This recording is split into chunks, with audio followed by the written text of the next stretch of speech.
Here's the problem. On one hand, over many, many years of work on this channel, we have carefully cultivated a sort of a semi-journalistic, some might even use the dreaded word ethical approach to reviewing board games. Deals with publishers, avoid bias as much as possible. We don't even accept review copies anymore. On the other hand, the reason I personally wanted to talk about board games to begin with is because often I get to put a spotlight on games that are, for the lack of a better word, cool. They're good games. They need to be known, touched, felt inside my loins, your loins. And up until now, this was not a problem, but this year, one of my friends, Frank West, decided to make a game that speaks louder than loins. It is precisely cool, and I want you to know about it, but this is what the industry wizards call a conflict of interest. The sensible thing to do would be to just let other people cover Emberleaf. Leave it to the pros. But gosh, I just can't help myself. I want to have my board game and eat it. So here's the deal. If you don't know who I am, hi, I'm Efka, and this video does not represent our channel. If you do know us, whatever you think of me or whatever mind frame you watch our videos in, abandon that. This isn't a no pun included video. It's just me using this platform to gab about a thing my friend made. Because I can't be unbiased here. No matter what critical faculties I have developed or whatever trust you have in me, forget it in this video. It's impossible to not feel better about a game that is made by a friend. And anyone who tells you otherwise is lying, either to you or themselves. Or both. There is no impartiality, no critical thought, just me platforming things, doing a favor. No one's asked for this favor. I didn't tell Frank I'm doing this. I'm just doing this. Emberleaf is what you call a tableau builder, or if you're not nutty for Nardboard, game where you play cards in front of you and then hope that amongst the cards that you played, there's cool combos that catapult you ahead of other players. It's fun. Emberleaf, however, is not satisfied with quote-unquote fun. It wants to make your lovely time playing anthropomorphic woodland critters an agonizing headache of impossible optimization. And if you know me by now, oof, it's my jam. Also, despite the art donning the robe of cottagecore good vibes only, Emberleaf is a surprisingly sharp and competitive game where slip-ups are easy to make and punishment is quite severe in a way that reminded me of one of my favorite games, Dune Imperium. Now I got your attention. Let me show you some mechanisms. On your turn, you'll do one or two things. Thing number one, just play a card. What could be simpler? Wow! Cards usually have when played effects. For example, if you play Ripple, you will gather 1 wood per every wood symbol visible on your player board or the top left corner of already played cards. A very familiar board game thing. Have more symbol, collect more resource, which means before we play Ripple, we want to play other cards that have wood symbols. Amara has a wood symbol, but its when played action lets us build a building at the extra cost of 1 food. Okay, building buildings is cool because amongst other effects, it could uncover 2 more wood symbols on our player board. Value, but that costs 4 food and 1 honeycomb, plus the 1 extra food that Amara is asking for. Okay, then we need to play cards that gather food. Out of the cards that we start the game with, Ripple is the card to do that. In case you missed it, to get value out of Ripple, I first need to play wood symbols, which I get by having food, which I get from playing Ripple. Please, make it make sense.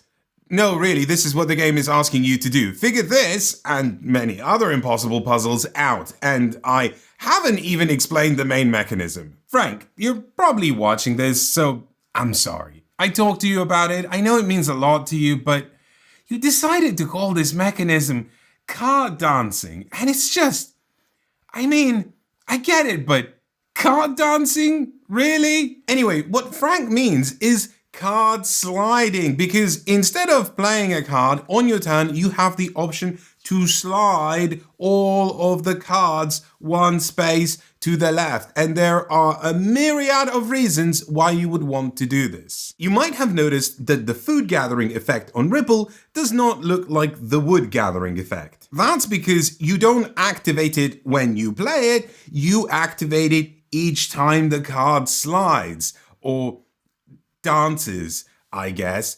The rulebook says when it slides, though. It's almost like the mechanism is called card sliding. Aha! So what we actually want to do is jam as many of these sliding cards onto our player board to get as many slide effects as possible. Obviously, if I play them further to the edge, then they'll trigger more times each time they slide, but then the other effects on the cards... No, don't get distracted. This is just ADHD bait. You only start the game with 6 cards in your hand. Each deck is asymmetric with a unique composition of cards, so there's 5 different sets of cards to master. But what's important here is that no matter what you play, whether cards with when played effects, or dancing effects, or activatable effects, or persistent abilities, or when they dance off the board abilities, they all get log jammed onto this player board and you can't get them back, which means that if you played a card to this space, at some point you will need to take the slide action 3 times before you can reclaim it and then play it again. And each of those slide actions will trigger a whole bunch of other effects. And that's like a constant cascade of klaxons declaring, hey, remember that time you around? Now you're finding out. Thrice! I love this kind of design because it's not sparing my feelings. It is a persistent notification that I can figure this stuff out,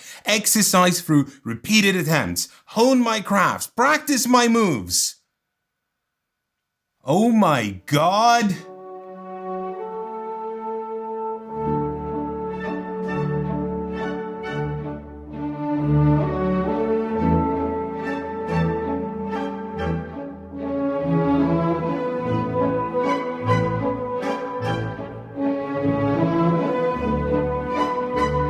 It is like card dancing. Do you think sometimes I'm too harsh on board games?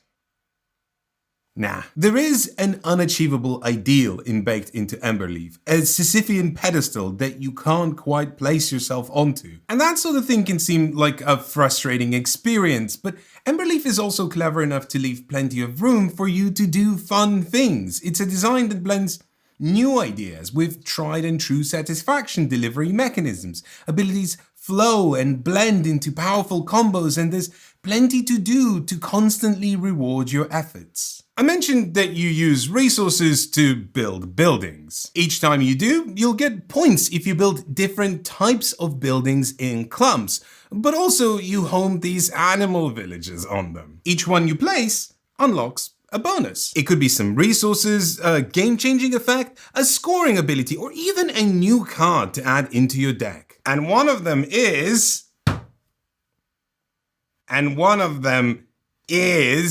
legally distinct from Howard the Duck. What a hottie! I should have printed a giant version of that one rather than an otter with some crabs. I don't know what I was thinking. And then there's favor cards. You can pick up a few from building bonuses, but most of these cards you simply get when you move your character to a different location. You want these cards because they basically say, if you do this, you get points. A favor might ask you to home 2 frogs, 2 rats, and 2 rabbits in the same location. Mega points if you succeed. Or have 1 boathouse in exactly 3 locations. Easy. The problem you quickly run into as you keep gorging on these favor cards is that as you get more and more, you realize that they start generating friction between themselves. Take the card that asks you to have 2 frogs, rabbits, and rats in the same clearing. If you then take a card that says home exactly 3 rats,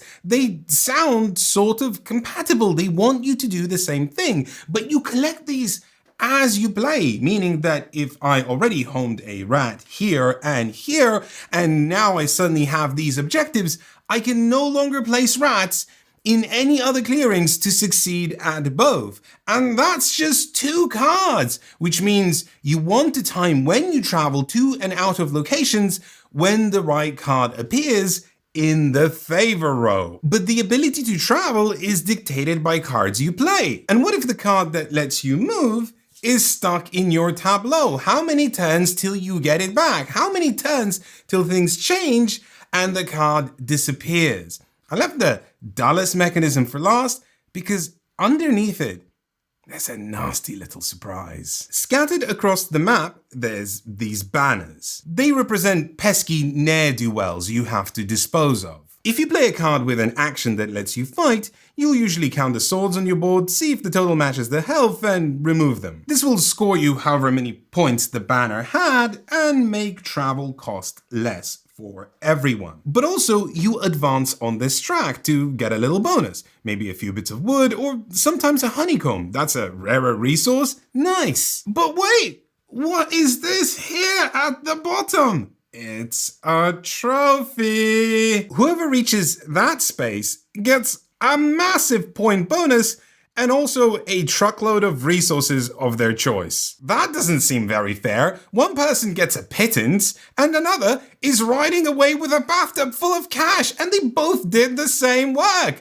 I think someone introduced a touch of capitalism into this happy critter world. Another way to get a trophy is to build the last building in the clearing. Again, same work as building any other building, except this time, massive bonus. What gives? The ability to do all these things is tied to cards. Want to fight? Make sure your card's not stuck here. Want to build? You need a card for that too. On and on they waltz in and out of your life. A sigh of relief each time they go, and heartbreak when they don't come back. There is a right moment to do everything in Emberleaf, and plenty of wrong ones, and to pin the ass on the donkey, you just want it to sit still for a second, but the donkey is on a trampoline and the ass is a mirage running away, just like this analogy.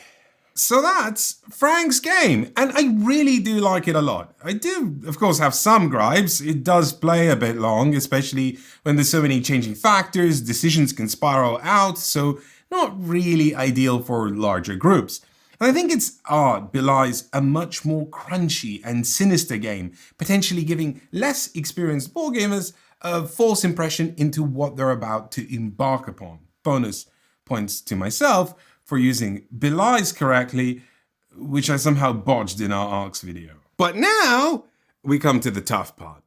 I don't want you to buy this game. Well, that's not quite true. I don't want you to buy this game because of me. Like I said, I consider Frank a friend and also a really lovely person. We've had some adventures, staying in a nightmare hotel in Gen Con, watching Naked and Afraid, and eating the world's greasiest pizza. Those were good times, which is why I wanted to make you aware of Emberleaf, but to encourage you to make purchasing decisions based on whatever kind of trust you've built up with us by watching this channel in a very compromised review. That'd be a step too far. So as a parting bit in this video, I want to sincerely ask you, don't buy this game. At least yet. Do more research. Explore less compromised reviewers. Dan Thoreau wrote a review on Spacebiff. Who knows? Maybe SUSD will put this in a podcast at some point. Listen to some other verdicts. Watch some playthroughs before you did one. I can't believe I'm about to say this. Do your own research. As for me, I'll see you soon in a better, more no pun included review. Also, we have a Patreon.